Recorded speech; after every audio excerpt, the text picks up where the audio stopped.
Hi guys, so before we get into it, a quick disclaimer that there will be some spoilers today, though I will refrain from telling you who the killer is because we are not presented with that information until the final 5 minutes, so I'll spare you from that. So I came across this film the other night on Amazon or Shudder, I forget which one. It's essentially a slasher film in the woods, and I'm surprised I hadn't previously heard of it because this came out during that big boom time for slashers at the start of the 80s, and I call myself a slasher fan and all. The first 5 minutes, though, are really not good. It's easily the worst part of the movie. So we see this couple on a motorbike and they have this really unconvincing looking crash. It's not a great stunt, and the two people are picked off soon afterwards by person unseen. But the whole sequence looks really cheap and tacky. And I think some people might be tempted to back out into the menu at this point and choose another movie. But I would encourage you to at least go past this and watch the rest of The Final Terror because things pick up massively after the first 5 minutes. Now, I did some delving after the fact, and I found out that this opening was actually shot post-production, so I think they realised that they wanted a couple more kills, and especially in the beginning of the movie, so they sent somebody out to shoot this couple dying, and this was done by somebody who wasn't actually the director. The 95% of this movie, which is actually good, was shot by Andrew Davis, who went on to make a little bit of a name for himself in Hollywood. So after doing this, he did the Chuck Norris film Code of Silence, which I remember renting when I was a kid. It's a good little action film. And he went on to do The Fugitive with Harrison Ford. He did Under Siege. He did Collateral Damage, one of Arnold Schwarzenegger's better films from the latter half of his career. So you can absolutely say that Andrew Davis made it. And The Final Terror would have been like one of his really early films where he was just trying to get something on his CV. So for him, this film is almost like what Piranha 2 is for James Cameron, and in both cases you can see that there was some genuine talent there very early on. The main plot of our movie sees a group of campers going into an American forest somewhere for a weekend or maybe a full week. This is an official sort of trip, so there are a couple of scoutmasters or rangers among their number, and presumably everybody else who's going along is paying for the privilege. But once everybody's in the woods, it stops feeling like an organised thing, and it just starts feeling like 10 people stranded together, and they're being terrorised by somebody or a bunch of someones that they can't see. The ages of these people is a little bit confusing because this feels like the sort of trip that would be done by people who are late teens, early 20s. It's the sort of thing that you'd only have time for before your working career starts. But everybody in this film feels more mid to late 20s. It's probably just a case of them casting people who look slightly too old for the roles. And I haven't gone into the cast list to verify my thoughts here. It's just when I was looking at all these people, they just look slightly too old to be goofing around and doing fart jokes and squeezing beer cans and throwing them into streams, that kind of thing. But it's not massively important. This film, when it came out, it was compared to Friday the 13th, predictably, and Deliverance. Fair enough in both cases, but I found myself thinking of a couple of lesser known films. So Just Before Dawn, which I think came out in 81, very similar kind of vibe, similar feeling woods, and also The Burning, which I think was also 81, and I was reminded of that film because of the structure of The Final Terror. In The Burning, there's way too many camp kids for the killer Cropsey to get around and kill, so he only ends up killing like a very small percentage of the protagonists, and it's kind of similar in The Final Terror. There's a very good survival rate in this film, which might piss off a few people, but I found it interesting. I think it's good to mix it up sometimes, not just do the usual formula of having 7 or 8 people and then we'll have a final girl who's the only one to survive. I think if you can do different things, then that is only good. And The Final Terror definitely does that, just as The Burning did before that one.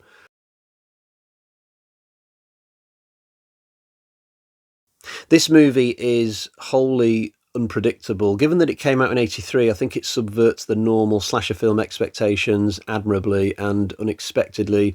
There are people who disappear in this film, and I like it when that happens in something like this because it opens up so many possibilities. Is the person who vanished secretly a killer and they've just now crossed over officially onto the bad side? Has this person been killed and we just don't know where the body is yet? Did they run off because they are scared? Is this person going to come back into the fold randomly?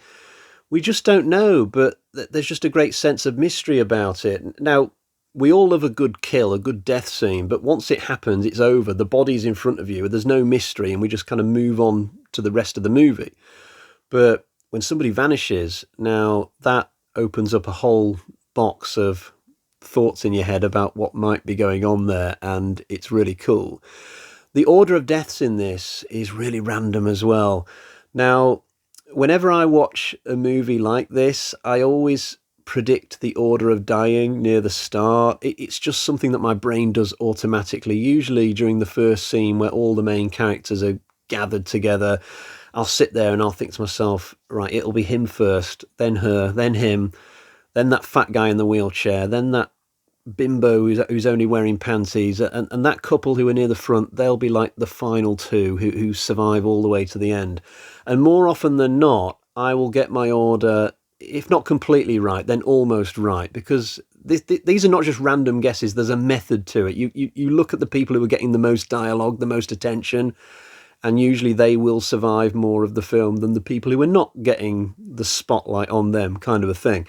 But with the final terror, all bets are off, seemingly. People are dying in any old order, and it just completely threw me for a loop. It's like Andrew Davis in this film was just rolling a dice between kills to see who dies next, and then he'd be like, oh, a 3, that means it's you. And then the person he's pointed at would be like, but I'm the star. And Davis would be like, don't blame me, blame the dice. That's just the way we're doing it. There's not much in the way of characterizations. I'd say that this is one of the movie's blind spots. I think there's just too many people almost for that.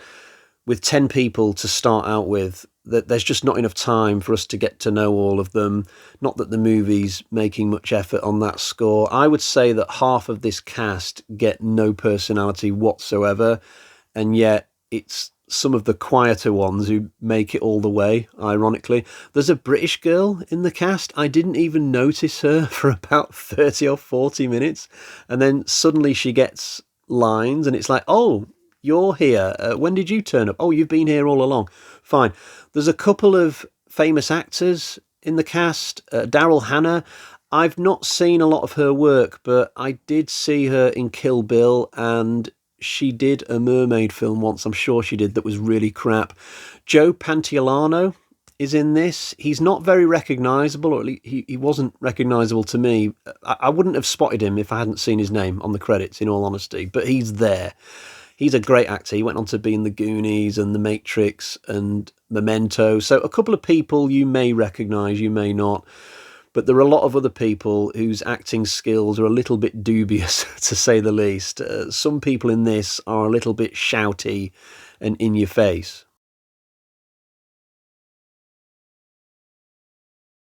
The locations are definitely a strength of the movie. I'm not counting the first 5 minutes, which could have been shot anywhere unremarkable, but most of the final terror was filmed either in Oregon or the Redwoods National Park. These are the sorts of places that you would want to visit as a tourist, not just watch in a movie.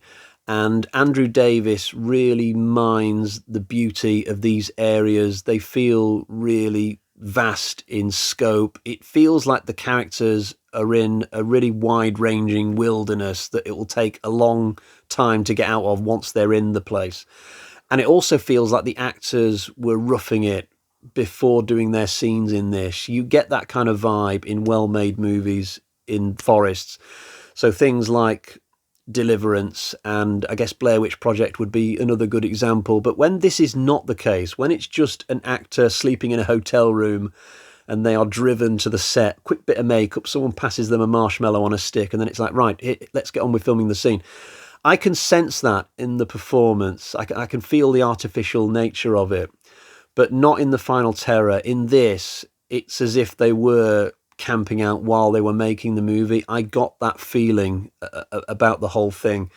I felt like the actors were earning their money, even the ones with hardly any dialogue, even the British one. There's a fun scene late on where the characters decide enough is enough and they set up this really elaborate Rube Goldberg-esque booby trap in the woods. in a scene which is highly reminiscent of that one from Predator, where Arnie and his buddies do likewise, although it seems to work better for the characters in this movie. Yeah, this bunch of idiotic weekend warriors make a much better fist of this concept than Arnie's crack commandos, who've got like 20 years of field experience living and working in jungles. Although those guys were going up against a much tougher foe, I will say that. But this whole final battle with the trap, I think it works really well. The villain reveals when they come are satisfying. It's just a shame that we don't get an epilogue scene where we get to see the surviving characters reflect on what they've been through. We don't get any hints on where these characters are going to go from here, which is a little bit of a shame. It's very much a case of, oh, the villain's dead, switch to credits, we're done, but this isn't really a movie about the characters, so I guess that's why they've made that decision. But on the whole, I really enjoyed this movie. I think it's highly unpredictable, gorgeously shot, and I'm not surprised that Andrew Davis was ultimately plucked from the horror genre into something grander.